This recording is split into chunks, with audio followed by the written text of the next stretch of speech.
Sea lo que usted es. Discípulo, ¿qué es Samadhi? Maestro, solo es Samadhi el estado en el cual se alcanza, por la mente en quietud, la experiencia íntegra de la existencia-conciencia. Solo esa mente en quietud que se adorna con la obtención del ilimitado sí mismo supremo es la realidad de Dios.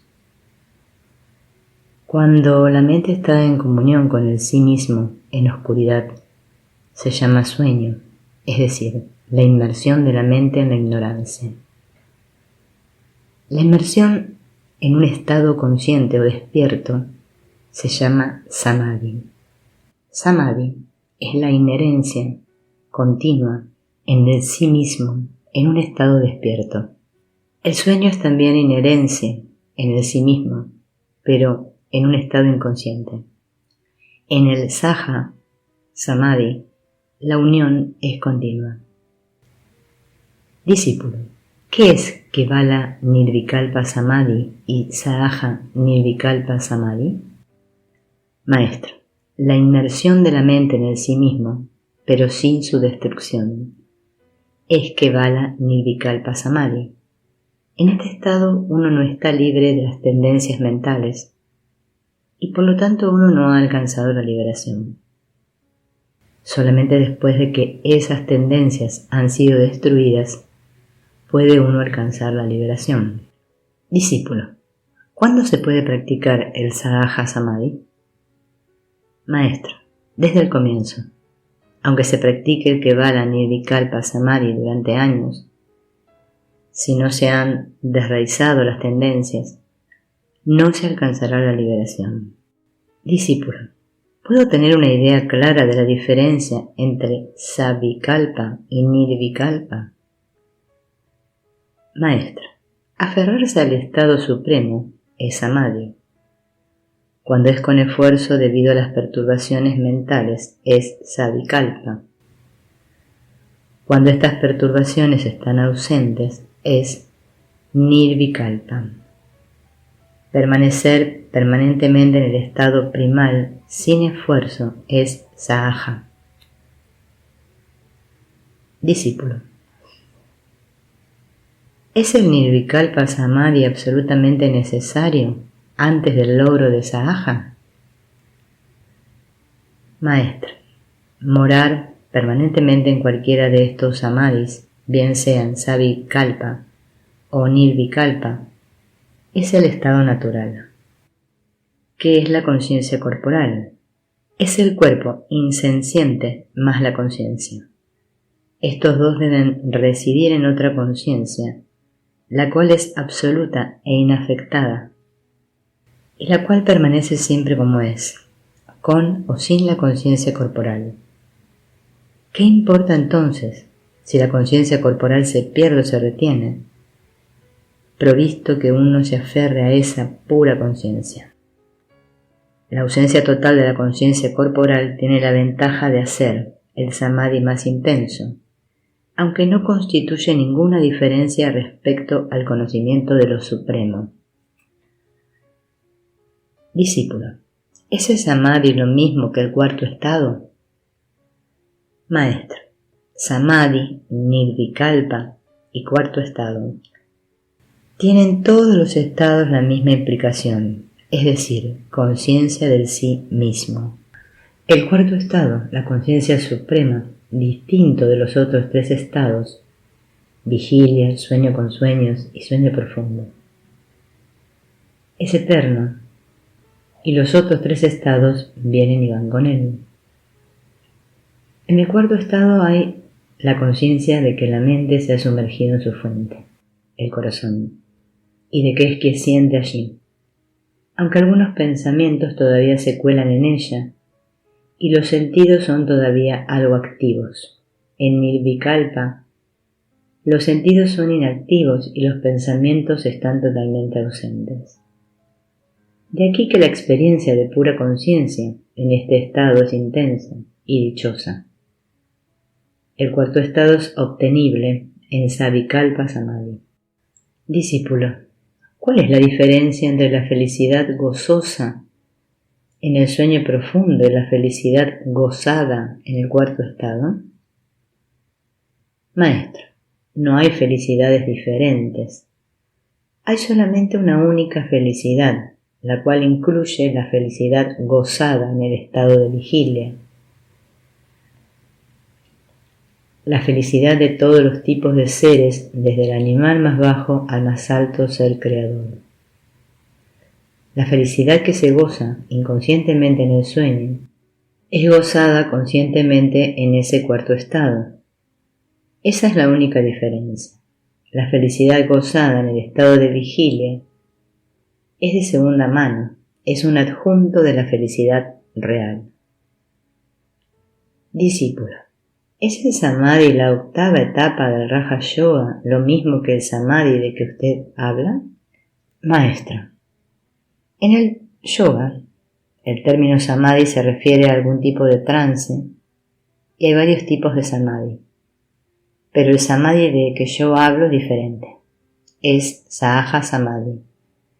Desde aquí usted tiene estabilidad y permanece calmo y compuesto, aunque usted esté activo. Usted se da cuenta de que usted es movido por el sí mismo real de adentro. Usted no tiene preocupaciones, ni ansiedades, ni cuidados, pues usted llega a darse cuenta de que no hay nada que le pertenezca. Usted sabe que todo es hecho por algo con lo cual usted está en unión consciente. Discípulo, si este Sahaja Samadhi es la condición más deseable, ¿no hay ninguna necesidad del Nirvikalpa Samadhi? Maestro, el Nirvikalpa Samadhi de Raja Yoga puede tener su utilidad, pero en el yoga del conocimiento, este estado natural o morar en el estado natural es lo mismo que el estado nirvikalpa. En este estado natural, la mente está libre de dudas. No tiene ninguna necesidad de nadar entre alternativas de posibilidades y probabilidades. No ve diferencias de ninguna especie. Está cierta de la verdad debido a que se siente en la presencia de lo real. Inclusive, cuando es activa, sabe que es activa en la realidad, el sí mismo, el ser supremo. Discípulo, ¿cuál es la diferencia entre el sueño profundo, laya, que es un estado parecido al trance en el cual la mente está temporariamente en suspenso y samadhi? Maestro, en el sueño profundo la mente se sumerge pero no se destruye.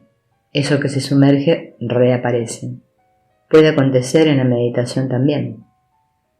Pero la mente que se destruye no puede reaparecer. El propósito del yogi debe ser destruirla y no sumergirla en laya. En la paz de la meditación a veces sobreviene el laya, pero no es suficiente. Debe ser suplementado por otras prácticas para destruir la mente. La verdadera destrucción de la mente es el no reconocimiento de ella como separada del sí mismo. Inclusive ahora la mente no es. Reconózcalo. ¿Cómo puede usted hacerlo, sino en las actividades cotidianas que se producen automáticamente? Sepa que la mente que las promueve no es real, sino que es solamente un fantasma que procede del sí mismo. Así es como se destruye la mente. Discípulo, ¿puede el meditador ser afectado por las perturbaciones físicas durante el Nirvikalpa Samadhi? Mi amigo y yo no estamos de acuerdo sobre este punto. Maestro, ambos tienen razón. Uno de ustedes está refiriéndose a Kevala y el otro a Sahaja Samadhi. En ambos casos la mente está inmersa en la felicidad del sí mismo. En el primer caso los movimientos físicos pueden causar perturbación al meditador, debido a que la mente no está completamente muerta. Está todavía viva. Y como ocurre después del sueño profundo, en cualquier momento puede activarse de nuevo. Es comparable a un cubo, el cual, aunque está completamente sumergido bajo el agua, puede ser sacado tirando de la cuerda a la cual está todavía atado. En Sahaja, la mente se ha hundido completamente dentro del sí mismo, como el cubo que se ha perdido en las profundidades del pozo junto con su cuerda. En Sahaja no queda nada que pueda ser perturbado o traído de vuelta al mundo. Las actividades de uno se parecen entonces a las del niño, que mama dormido la leche de su madre y que apenas es consciente de que la toma. Discípulo, ¿cómo se puede funcionar en el mundo en un tal estado? Maestro, el que se acostumbra naturalmente a la meditación y goza de la felicidad de la meditación, no perderá su estado de samadhi, sea cual fuere el trabajo exterior que haga, sean cuales fueren los pensamientos que le vengan. Eso es Sahaja Nirvikalpa. Sahaja Nirvikalpa es la destrucción total de la mente, mientras que Kevala Nirvikalpa es laya o suspensión pasajera de la mente. Aquellos que están en el estado de laya samadhi tendrán que volver para poner la mente bajo control en tiempo. Si la mente es destruida, como en Sahaja Samadhi, jamás brotará de nuevo. Todo lo que se hace por tales personas es espontáneo. Ellos nunca resbalarán de su elevado estado. Aquellos que están en el estado de Kevala Nirvikalpa no son realizados, son todavía buscadores. Aquellos que están en el estado de Sahaja Nirvikalpa son como una luz en un lugar sin viento, o como el océano sin olas, es decir, no hay ningún movimiento en ellos. No pueden encontrar nada que sea diferente a ellos mismos. Para aquellos que no alcanzan ese estado, todo parece ser diferente de ellos mismos. Discípulo, ¿es la experiencia de Kevala Nirvikalpa la misma que la de Sahaja, aunque se descienda de ella al mundo relativo? Maestro, no hay ningún bajar ni subir. El que sube y baja no es real. En Kevala Nirvikalpa, el cubo mental está todavía en la existencia bajo el agua y puede ser sacado en cualquier momento. Sahaja es como el río que se ha fundido con el océano, desde el cual no hay ningún retorno. ¿Por qué hace usted todas estas preguntas? Continúe practicando hasta que usted mismo tenga la experiencia. Discípulo, ¿cuál es la actividad del samadhi y subsiste el pensamiento entonces? Maestra, solo el samadhi puede revelar la verdad. Los pensamientos tienden un velo sobre la realidad y así la verdad no se realiza como tal en otros estados que no sean el samadhi. En el samadhi hay únicamente la sensación yo soy y ningún pensamiento. La experiencia de yo soy es ser en quietud. Discípulo, ¿cómo puedo repetir la experiencia del samadhi o la quietud que obtengo aquí en su presencia? Maestro, su experiencia presente se debe a la influencia de la atmósfera en la cual usted se encuentra. ¿Puede usted tenerla fuera de esta atmósfera? La experiencia es intermitente. Hasta que se hace permanente, es necesaria la práctica. Discípulo, ¿es el samadhi una experiencia de calma o de paz? Maestro, solo la tranquila claridad, que está desprovista del barullo mental, es el samadhi, el cual es la firme base para la liberación. Procurando asiduamente destruir el engañoso barullo mental, experimente ese samadhi como la serena conciencia, la cual es la claridad interior. Discípulo, ¿cuál es la diferencia entre samadhi interno y externo? Maestro, el samadhi externo es aferrarse a la realidad, mientras se presencia el mundo, sin reaccionar a él desde dentro. Hay la quietud de un océano sin olas. El samadhi interno implica la pérdida de la conciencia corporal. Discípulo, la mente no se sumerge en ese estado ni siquiera durante un segundo. Maestro, es necesaria una fuerte convicción de que yo soy el sí mismo, que trasciende la mente y los fenómenos. Discípulo, a pesar de ello la mente prueba ser un indómito obstáculo que desbarata todos los intentos por sumergirse en el sí mismo. Maestro, ¿qué importa si la mente es activa? Lo es solamente sobre el sustrato de sí mismo. Aférrese a sí mismo, incluso durante todas las actividades mentales.